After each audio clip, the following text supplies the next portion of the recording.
إذن السلام عليكم ورحمة الله وبركاته. في هذا اليوم حديثنا حديث لطيف وجميل، نأمل أن يكون كذلك. هو عن الأدب الشعبي، أدب الشوارع، أدب الشاحنات، أدب الطبقة المسحوقة، سواء كان أدبا فصيحا أو أدبا عاميا، لأن هذه الطبقة لديها حس جميل من السخرية واللطافة، وهذه السخرية أو هذه العبارات اللطيفة تستخدمها بشكل كبير فيما يسمى الآن علم البرمجة اللغوية العصبية. حينما تكتب عبارة معينة وتضعها أمامك حتى تراها طوال الوقت، تراها دائما، تحفزك على مواصلة مشوارك. بشكل عام يقولون الشوارع، يعني هذه أدب الشاحنات ينطلق أساسا من أدب الشوارع. هناك قاعدة عسكرية تقول أن من يسيطر على الشوارع يسيطر على البلد. عندما تدخل إلى مدينة أنت يكفي أن تنظر إلى الجدران، ماذا كتب على الجدران، فأنت تعرف من يحكم هذه البلاد، ما طبيعة أهلها.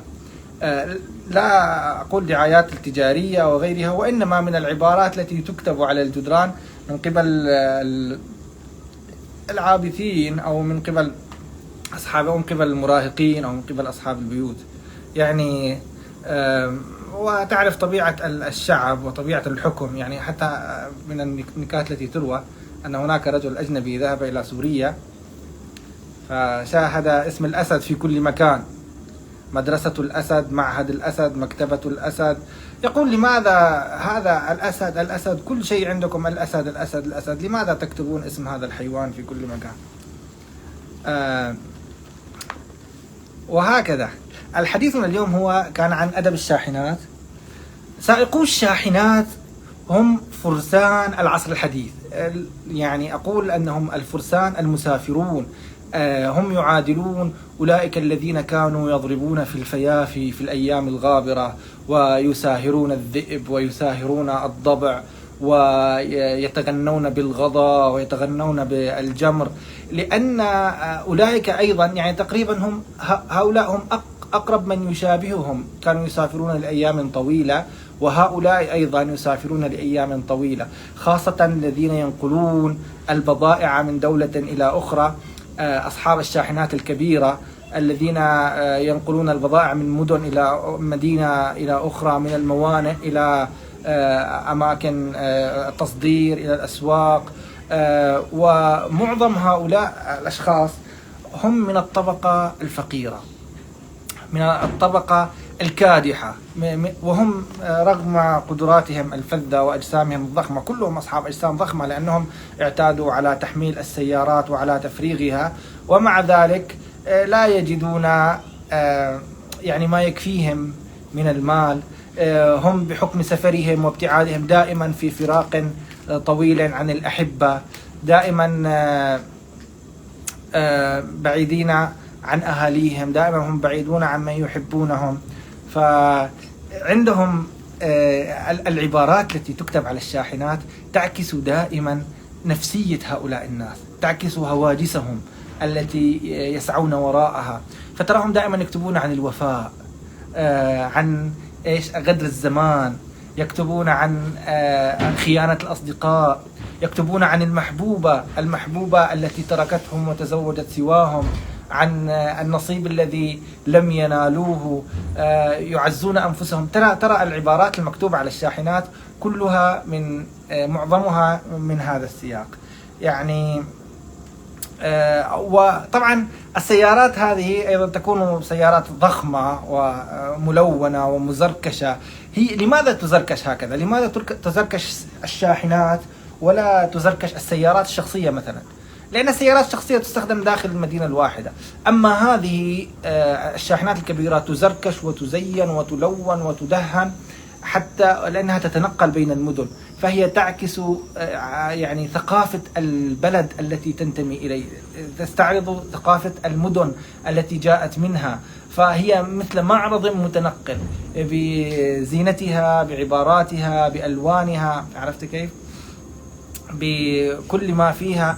فلذلك يحرصون خاصة في شبه القارة الهندية. إذا نظرت إلى الشاحنة الكبيرة فعلا أنت أمام معرض متنقل، وأنت ربما تحسد صاحبها لأنه تظن أنه غني يعني يملك هذه الشاحنة الضخمة. فلذلك عبارات الحسد أيضا تراها مكتوبة بكثرة على هذه الشاحنة. فيكتبون مثلا في العربية يقولون لا تصيبنا، يكتبون لا تصيبنا بالعين والله كله بالدين. يكتبون عين الحسود فيها عود، عين الحسود فيها عود.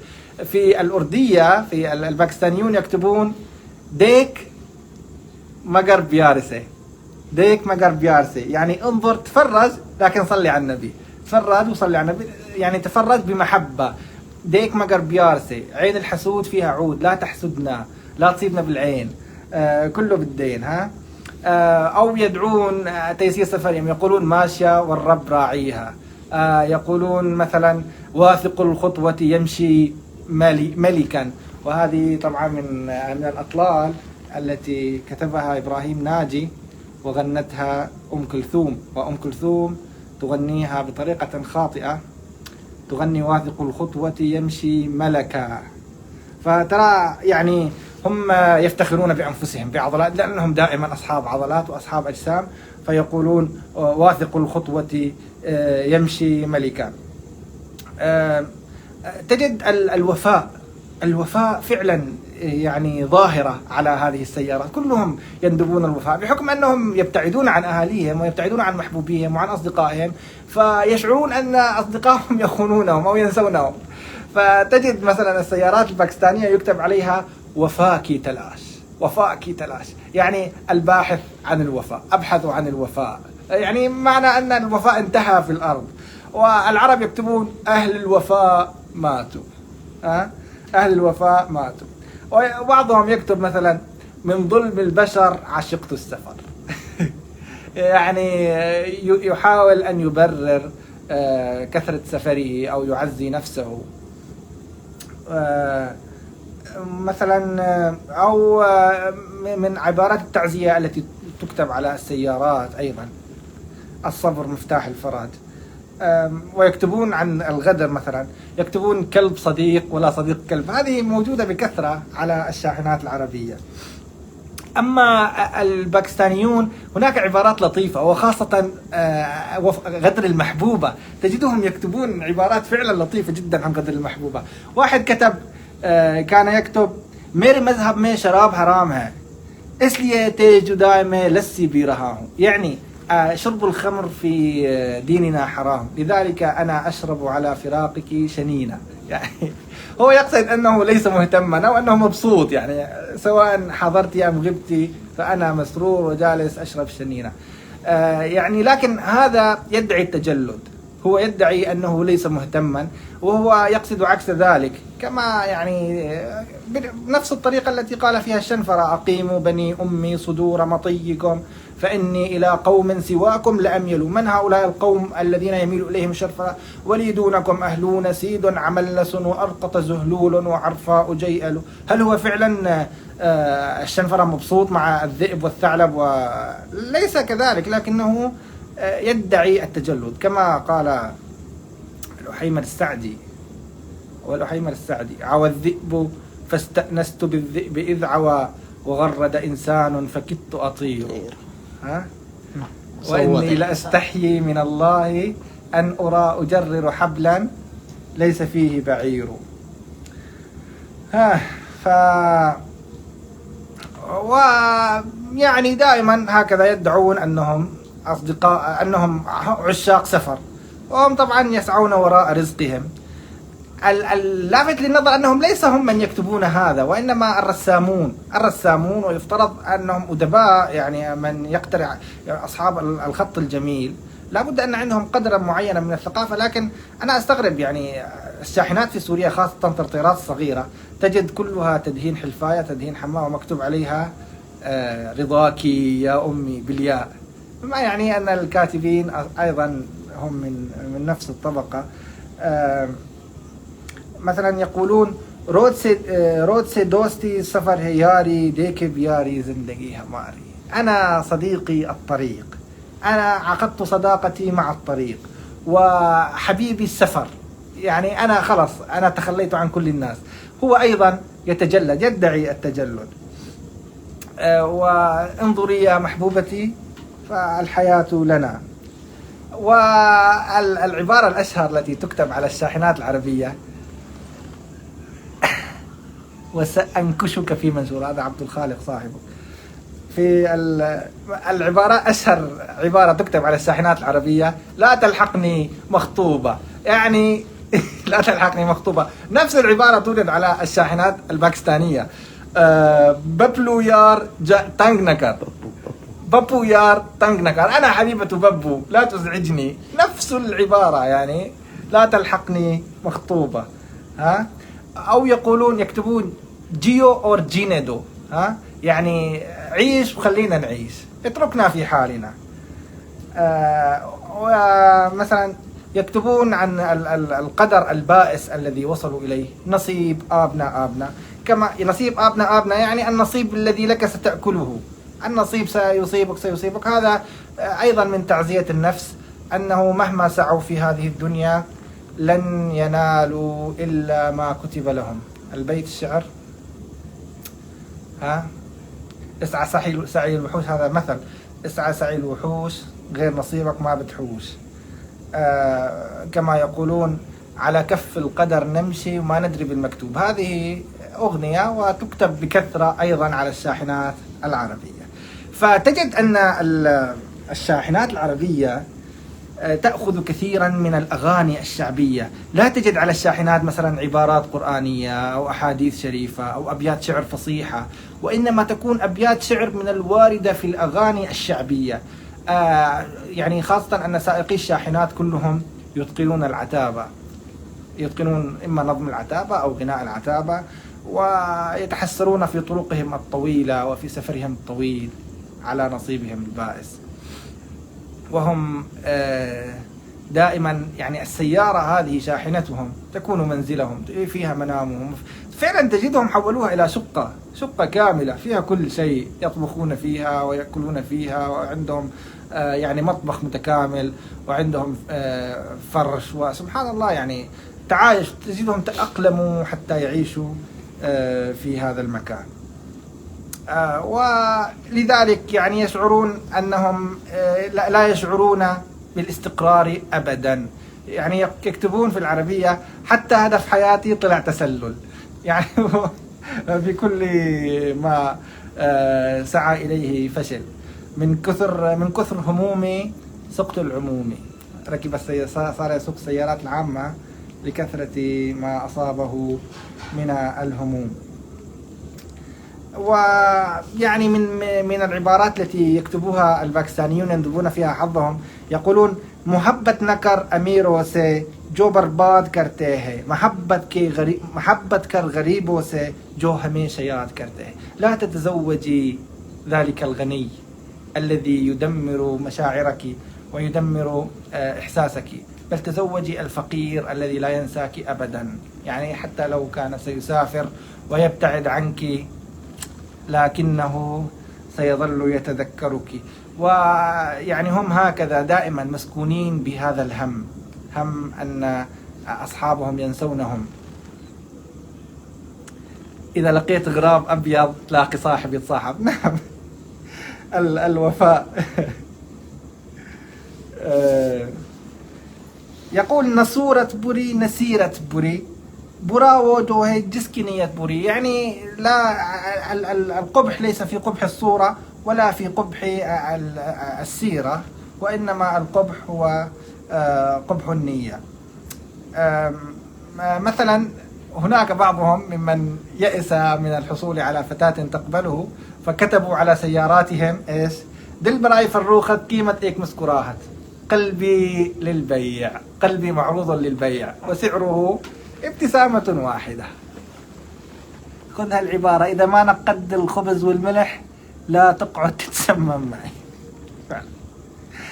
فعلا هذا يعني دائما، يعني هو حقيقة لعلهم لم يتعرضوا إلى ذلك القدر من الخيانة والغدر، لكن هو السفر الدائم. الإنسان حين يشعر نفسه يشعر أنه يعني يعاني وحده. آخر قولي هذه يكتبونها على السيارات، الطلقة الأخيرة، كيف تترجمها لنا يعني؟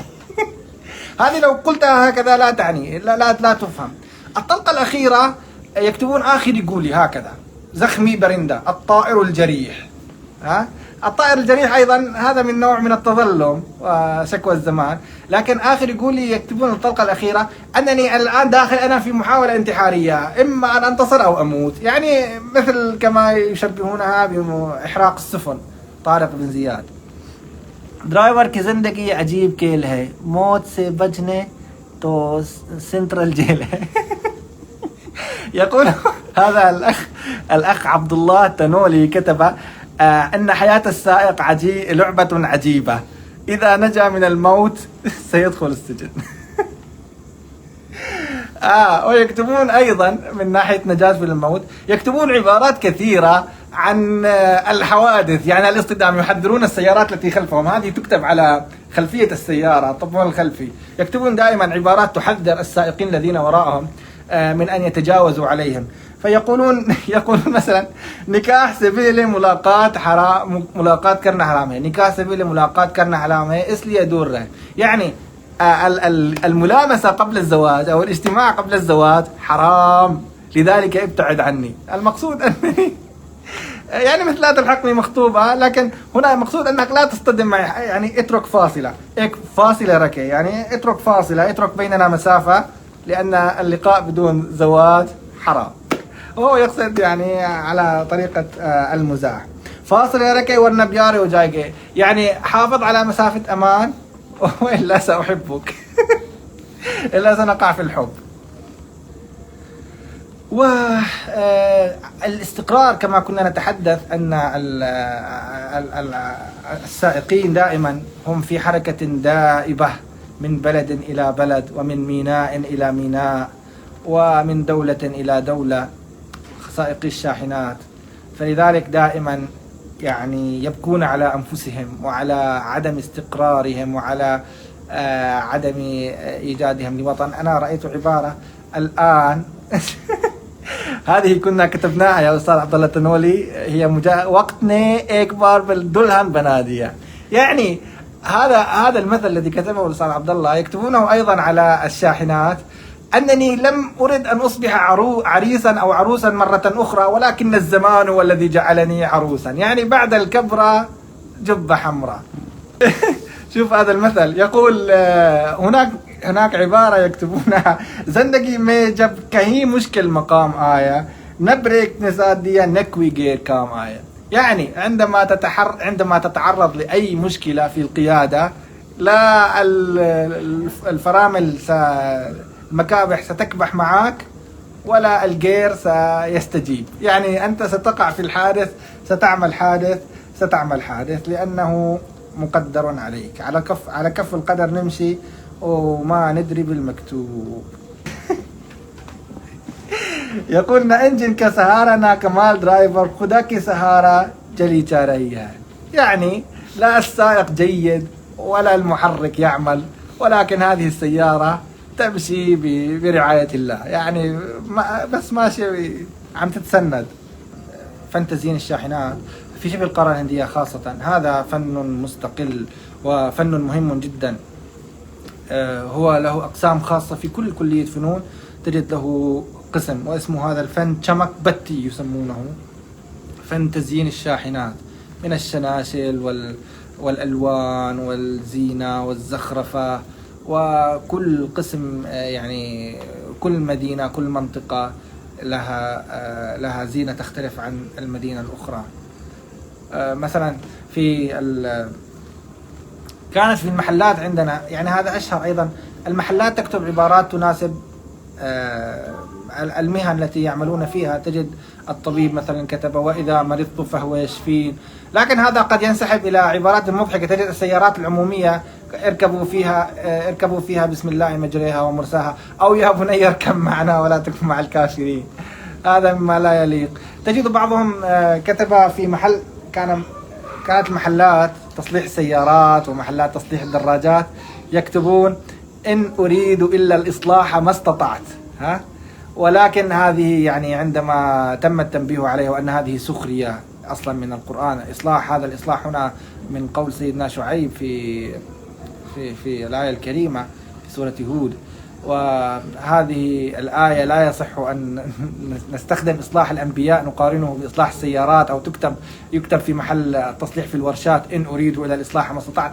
فصاروا يحذفون هذا القسم من الآية ويكتبون ما تلاه وما توفيقي إلا بالله، تجدها مكتوبة بشكل كبير، غير أن المحلات بشكل عام تكتب آيات الرزق وآيات البركة بعكس سائقي الشاحنات، بعكس الشاحنات. وعندنا الشاحنات الكبيرة، هذا في حديثنا عن الشاحنات الكبيرة.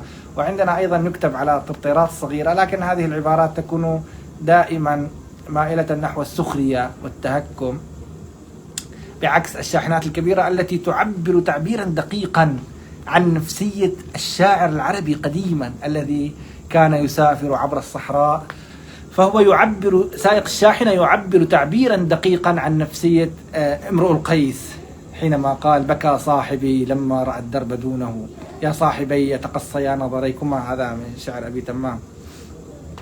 وشعراء الزمان الذين كانوا يساهرون الذئب ويساهرون الغضا وحيدين في رحلاتهم، لا ليس معهم إلا الله تعالى. وهكذا هؤلاء السائقون الذين يبيتون في الفيافي ويندبون حظهم ويندبون قلة الوفاء. طبعا في نفس الحديث الذي كنا بصدده، فنستميحكم عذرا على هذا الهدر الطويل، وجزاكم الله عنا كل خير. السلام عليكم ورحمة الله وبركاته.